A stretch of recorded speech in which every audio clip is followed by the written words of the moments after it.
ये कहानी है ऐसी वास्तविकता की जिस पर हम कभी ना की मुहर लगा देते हैं। वही ना जब हाँ में बदल जाता है तो हम बरबस कहते हैं। यह असंभव था मगर किसी ने इसे संभव किया। जिंदगी की इन्हीं उम्मीदों पर आशावान होने की ये कहानी हमें प्रेरणा देती है। इसी विषय पर आज की एक कहानी है। आज की कहानी का शीर्षक है फिक्र न करो, तुम्हारी फिक्र कोई और करता है। आज की ये कहानी सुने, मेरी कहानी मेरी जुबानी, आप सुने। हेलो फ्रेंड्स, मैं हूँ रेखा शर्मा। मेरे अपनी थॉट में आपका स्वागत है। आज की ये कहानी सुने। सहर्ष और सुप्रभात इकट्ठे एक मकान में रहते। चूँकि शहर में किराए के मकान किसी बैचलर को देना मकान मालिक को मंजूर नहीं, इसलिए उन्हें एक ही मकान में रहना होता। कुछ छोटी बड़ी बातें इस छोटे शहरों की भी होती हैं जो एक बड़ी चुनौती से कम नहीं, मगर फिर भी उन सुप्रभात और सहर्ष के लिए ये नई जगह उनके नई नौकरी के साथ साथ ये नई जगह का भी लोग दोनों परिचित हो रहे हैं। वे किसी तरह 2 कमरे के मकान में रहते और अपनी जॉब इसी मकान से वे करते। एक दिन सहर्ष का दोस्त अंश उससे मिलने आया। सहर्ष ने खुश होकर उसे कहा कि तू 2 दिन और ठहर जा। वह राजी हो गया। सुबह की चाय की प्याली हाथ में लेते हुए वह खुश होकर कहा, यार तुमने घर तो बहुत अच्छा लिया, मगर ये पूर्व की ओर से किचन की तरफ खिड़की जो खुलती है वह बंद है। यदि खुल जाए तो इसमें ताज़ी हवा आएगी। ऐसा कहते हुए वह खिड़की खोल देता है। तीनों दोस्त सहर्ष, सुप्रभात और अंश बातें कर रहे हैं। तभी सामने की खिड़की से खुली देख एक अधेड़ महिला ने उन्हें घुर्राते हुए देख रही है। अब ताज़ी हवा के आनंद में उन तीनों को खलल पड़ गई। उसने ऐसे घुर्रा कर उन्हें यूं देखा कि लेकिन फिर भी अंश और दोनों दोस्त ने इन्हें उस महिला को अनदेखा कर दिया। ऐसे ही करीब बातों का सिलसिला चलता रहा, मगर महिला ने इन तीनों पर से नज़रें हटाई नहीं। लेकिन अंश ने इसे अनदेखा करना उचित समझा। देखते ही देखते वह महिला उबल पड़ी गुस्से से और उसने कहा कि ये खिड़की किसने खोली। सुप्रभात चुप रहा और फिर सहर्ष ने भी चुप्पी बनाई, मगर अंश ने गुस्से में उससे सवाल किया, क्यों, क्या हुआ? महिला ने उबलते हुए कहा, ये खिड़की बंद करो। और अंश ने फिर इसका उत्तर दिया, क्यों? क्योंकि महिला ने भी बोला कि मेरी बेटी की कमरे की खिड़की इस ओर खुलती है, इसलिए तुम्हें ये बंद करना होगा। अंश ने भी आओ देखा न ताओ उसने भी जवाब दे दिया कि मैडम इतना समझ लो, ये किचन की खिड़की यदि बंद हो गई तो क्या हमारा दम न घुट जाएगा। उस महिला ने भी आओ देखा न ताओ उसने मकान खाली करवाने की धमकी दे डाली। अब सहर्ष और सुप्रभात को एक तनाव सा हो गया। उसने लपक कर दोनों ने उस खिड़की को बंद कर दिया। लेकिन तभी क्या था, अंश ने भी उस खिड़की को बंद करने के मूड में नहीं दिख रहा था। उसने भी तुरंत वो खिड़की खोल दी।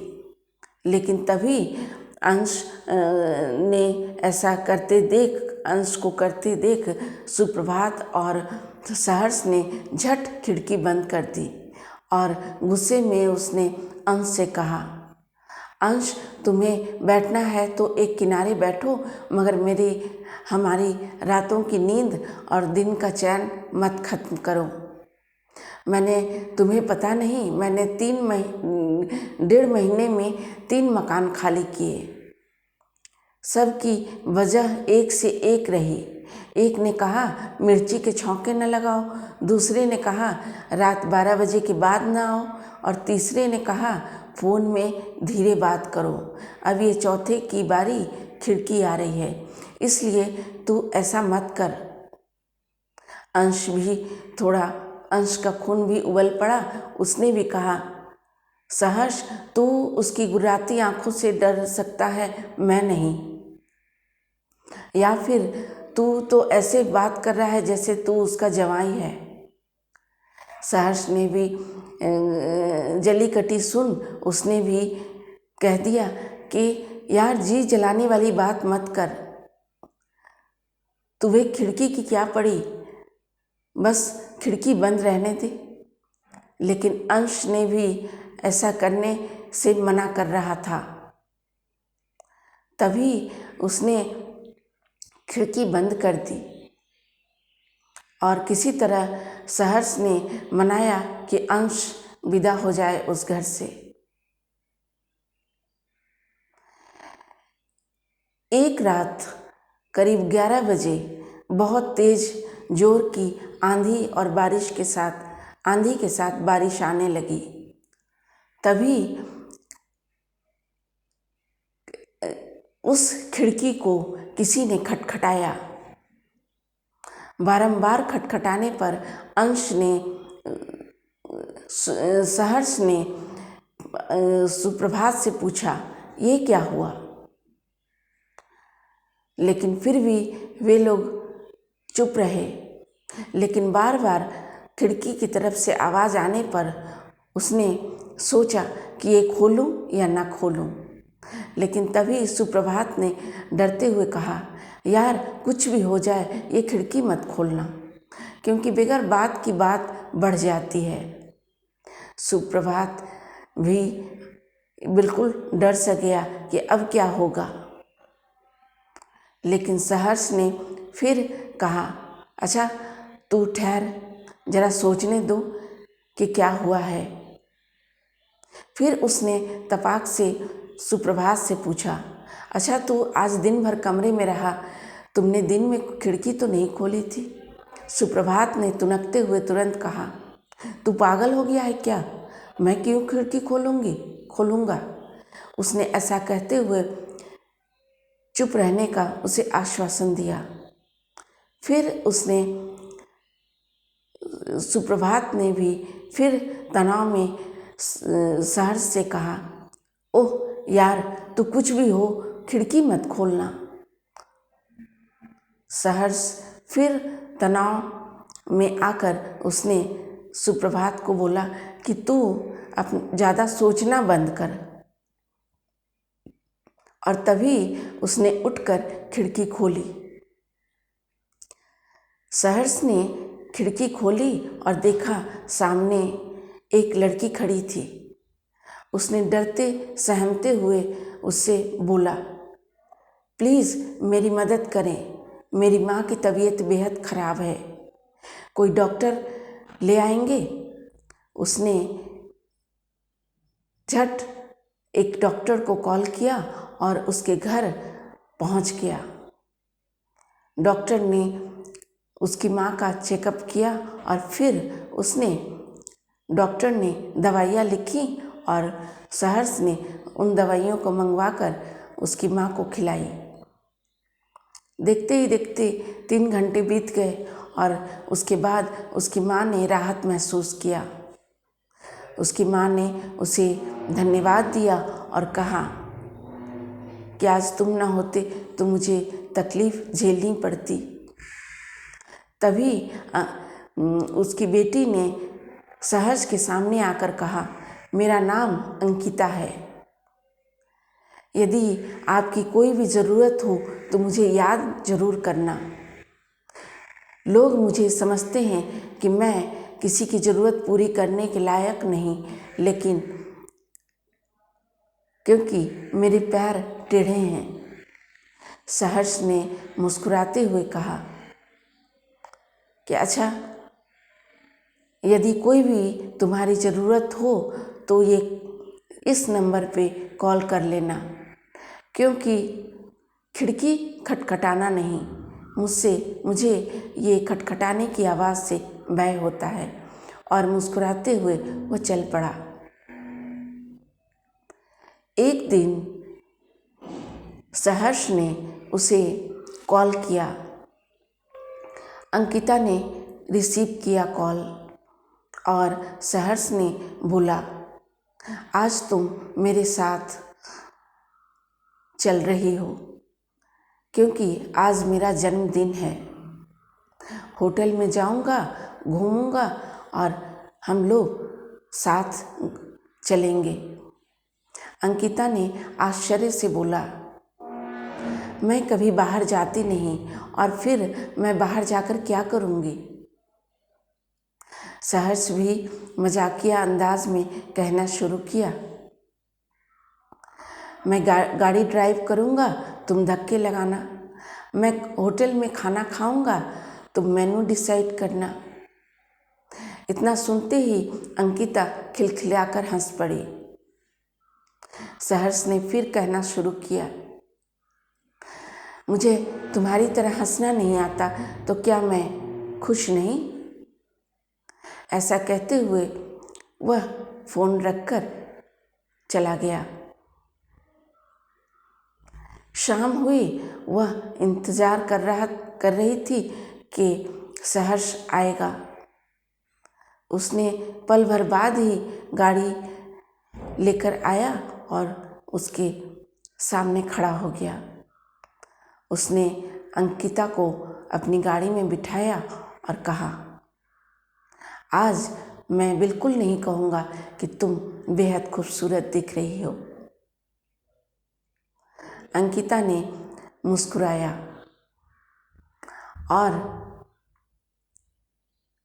फिर सहर्ष ने उसे बताया कि मेरे दिल की सबसे बड़ी ज़रूरत, मेरी ज़िंदगी की सबसे बड़ी ज़रूरत आज मेरे सामने बैठा है, क्योंकि यदि वह इजाज़त दे तो मैं उसका इंतज़ार करूँगा। अंकिता ये सुनकर बिल्कुल हक्का बक्का सी रह गई। अंकिता ने बहुत गंभीर शब्दों में उसे बताया कि मैंने सपने नहीं देखे, मैंने कभी अरमान नहीं संजोए, क्योंकि मेरी चुनौतियाँ मेरी ज़िंदगी के साथ हैं। और फिर उसने कहा कि इन बातों के लिए मैं निशब्द हूँ, मैं कुछ भी कह नहीं सकती। मगर सहर्ष तब भी अपनी बातें मनवाने के लिए उद्धत रहा। उसने फिर अंकिता से कहा,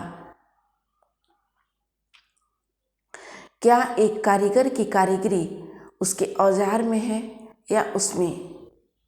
एक कवि की कविता उसकी कल्पना से है या उससे?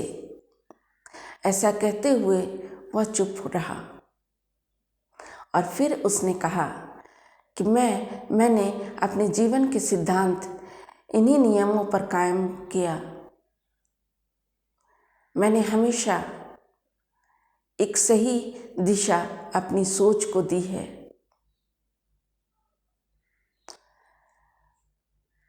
सहर्ष इन खूबसूरत पलों में खो सा रहा था, मगर अंकिता जैसे मन के बोझ से दबी जा रही थी। करीब 8 दिन हो गए अंकिता को सहर्ष ने कोई फ़ोन नहीं किया, मगर ऐसा सोच अंकिता शायद परेशान हो गई और उसने सोचा कि शायद सहर्ष नाराज़ हो गया है, इसलिए उसने कई कॉल किए, मगर सहर्ष ने उसके कॉल का कोई जवाब नहीं दिया। और फिर अंकिता ने दोबारा कॉल किया और उसने सहर्ष ने की आवाज़ खुश मुद्रा में सुनाई दी। उसने कहा कि कैसे हो। अंकिता ने रुआंसे स्वर में बोला, सहर्ष मैं तुम्हें भूल नहीं सकती, क्योंकि मैं उन पलों को भूलना नहीं चाहती। यदि मुझसे कोई गलती हुई तो मुझे माफ़ करना। सहर्ष फिर हंसते हुए उसकी बातों का उत्तर दिया, जो हम नहीं कर पाते वो कर डालता है, क्योंकि उन्हें हमारी खुशियों का इंतज़ार है। हमें अपनी खुशियों के लिए हम कुछ नहीं कर सकते, मगर वो कर डालते हैं। हमारे संजोए सपनों का जिन्हें फिक्र है, उन्हें हमारा शत शत नमन। अंकिता ने भी मुस्कुराते हुए यही बात दोहराई और उसने कहा कि उन्हें हमारे संजोए सपनों के फिक्र है, उन्हें हमारा भी शत शत नमन। फ्रेंड्स, कैसी लगी ये कहानी? यदि आपको ये कहानी अच्छी लगी तो इसे लाइक करें और शेयर करें। फ्रेंड्स, मैं रेखा शर्मा को अब विदा दें। मैं ऐसे ही प्रेरणात्मक वीडियो, प्रेरणात्मक कहानियाँ लेकर आपके साथ प्रस्तुत होंगी, और तब तक के लिए हमें आज्ञा दें। वही कहानियाँ आपकी ज़िंदगी को सुहानी बनाए। तब तक के लिए शुक्रिया।